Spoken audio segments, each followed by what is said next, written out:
시청자 여러분 안녕하십니까? KLN 뉴스입니다.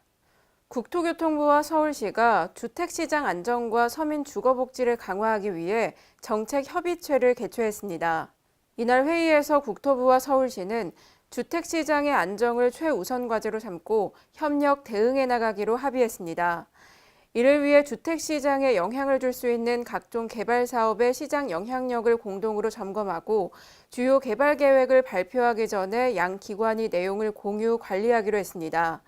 또 한국감정원을 포함한 합동시장 점검단을 구성해 불법 청약, 전매, 중개 행위 등에 대한 단속과 처벌을 강화해 나갈 계획입니다. 문재인 대통령의 대선 공약이었던 도시재생 뉴딜 사업이 본격적으로 시작됩니다. 전북 군산을 비롯한 전국 51곳의 시범사업지는 앞으로 2022년까지 도시정비에 들어가는데요. 김경모 기자가 보도합니다. 도시재생 뉴딜 시범 사업이 이달부터 포항, 군산, 사천 등 전국 51곳에서 본격적으로 추진됩니다. 도시재생 활성화 계획 완료 지역에 대한 국가 지원 사항이 지난 2일 최종 확정됨에 따라 2022년까지 총 4조 4,160억 원 규모의 예산이 투입됩니다.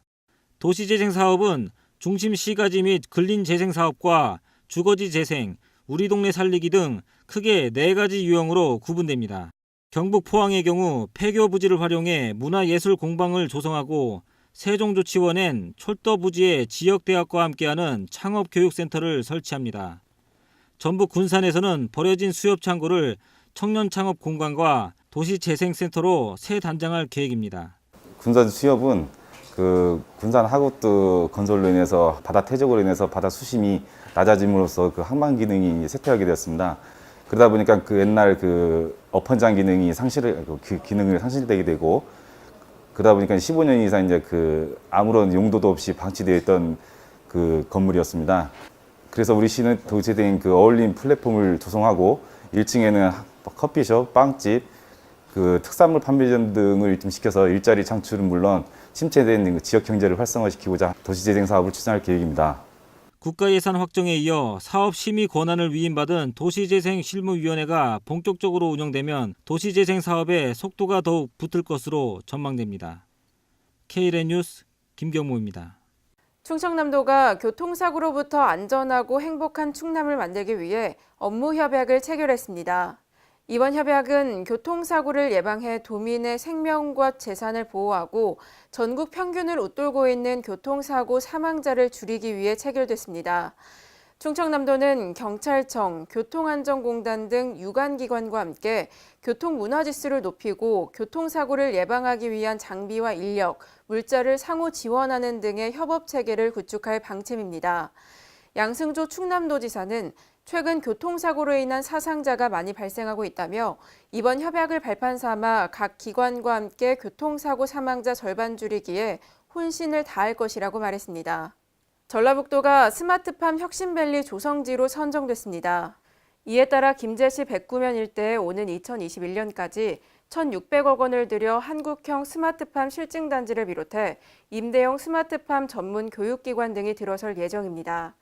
또 기존 농가의 낡은 시설을 스마트팜으로 전환하고 풍부한 연구개발 인프라를 활용해 농업과 전후방 산업 간 동방 혁신을 위한 단지로 꾸밀 계획입니다. 전라북도는 이번 사업으로 농촌에 청년이 유입되고 스마트팜 창업에 대한 진입 장벽이 낮아질 것으로 기대하고 있습니다. 대구시가 경부선 간이역인 고모역을 새롭게 단장했습니다. 2006년 운영을 종료한 고모역은 전시관과 휴식 공간 등을 갖춘 복합 문화공간으로 새롭게 태어났습니다. 총 사업비 9억 원을 투입해 새 단장을 마친 고모역은 지난 1일 시민에게 개방됐습니다. 대구시 관계자는 바쁜 일상 속에서 잠시나마 추억을 되살리는 고모역이 되길 기대한다고 말했습니다. 폭염으로 말벌 개체가 증가하고 있어서 경기도가 도민들에게 주의를 당부하고 있습니다. 경기도 북부소방재난본부는 야외활동 시 진한 향수나 화장품 사용을 자제하고 밝은 색 옷을 입는 것이 좋다고 밝혔습니다. 만약 말벌에 쏘였을 경우 안전한 곳으로 피해 손이 아닌 신용카드를 활용해 벌침을 제거하고 쏘인 부위를 얼음으로 찜질하라고 말했습니다. 하지만 현기증이나 발진, 어지럼증, 호흡곤란 등의 증세가 있을 때는 반드시 119에 신고해 응급치료를 받아야 한다고 당부했습니다. 지역에서 생산된 농산물로 음식을 만들고 체험 관광까지 할 수 있는 체험관이 열렸습니다. 바로 임실 슬로푸드 체험관인데요. 슬로푸드 체험관 소식 김경모 기자가 전합니다. 전북 임실군이 음식문화 전통을 이어가는 슬로푸드 메카를 향한 첫 발을 내딛었습니다. 지역에서 생산된 고품질 이루 농산물을 바탕으로 부가가치를 높일 수 있는 가공식품과 전통 체험 등 성과마을 소득 증대와 지역 활성화에도 크게 기여할 것으로 기대하고 있습니다. 임실 지역에서 생산한 농산물을 재료로 만든 전통 음식을 판매하고 체험, 관광까지 할 수 있는 슬로푸드 체험관이 1일 준공식을 갖고 손님 맞이에 들어갔습니다. 운암면 선거마을에 자리 잡은 체험관은 앞으로 식생활 개선 프로그램 운영과 함께 다양한 음식 체험 프로그램을 진행할 계획입니다. 주민 주도로 지역에서 생산한 농산물 재료를 활용한 전통 요리법과 발효 숙성 과정을 거친 슬로푸드를 체험하고 판매하는 슬로푸드 메카로 육성할 계획입니다.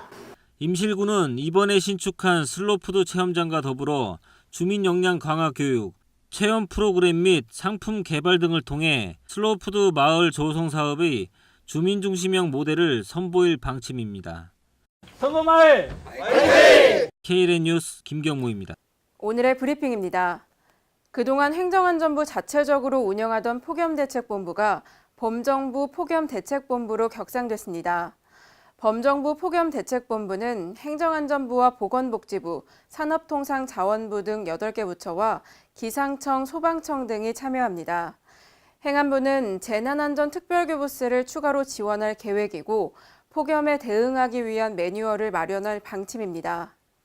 내년도 최저임금이 시간당 8,350원으로 공식 확정됐습니다. 지난달 14일 최저임금위원회가 의결한 내용대로 내년도 최저임금이 8,350원으로 고시된 건데요. 최저임금은 업종과 상관없이 모든 사업장에 동일하게 적용됩니다.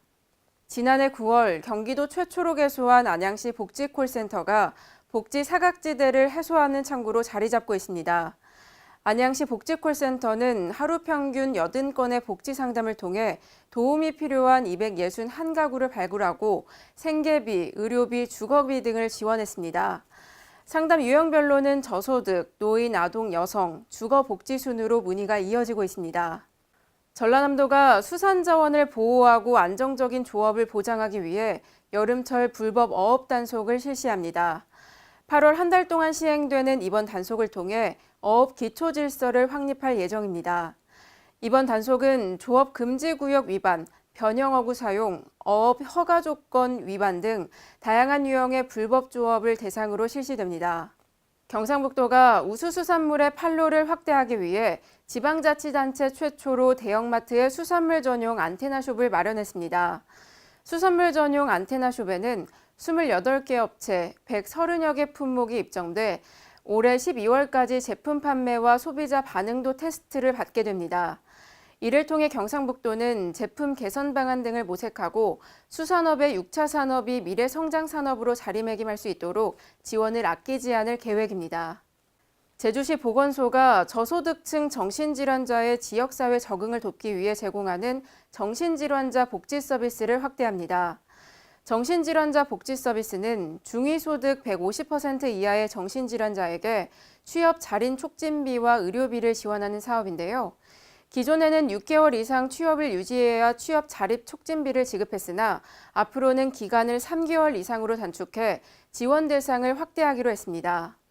농림축산식품부가 농촌 신활력 플러스 사업 대상지 10곳을 선정했습니다. 선정 지역은 경기 가평, 강원 평창과 원주, 충북 영동, 경남 하동, 전북 완주 등으로 이들은 4년간 사업비 70억 원을 지원받을 예정입니다. 농림축산식품부 관계자는 이번 사업을 통해 주민주도의 특화산업을 육성해 농촌의 활력이 높아지길 기대한다고 말했습니다. 이상으로 KLN 뉴스를 마칩니다. 시청해주신 여러분 고맙습니다.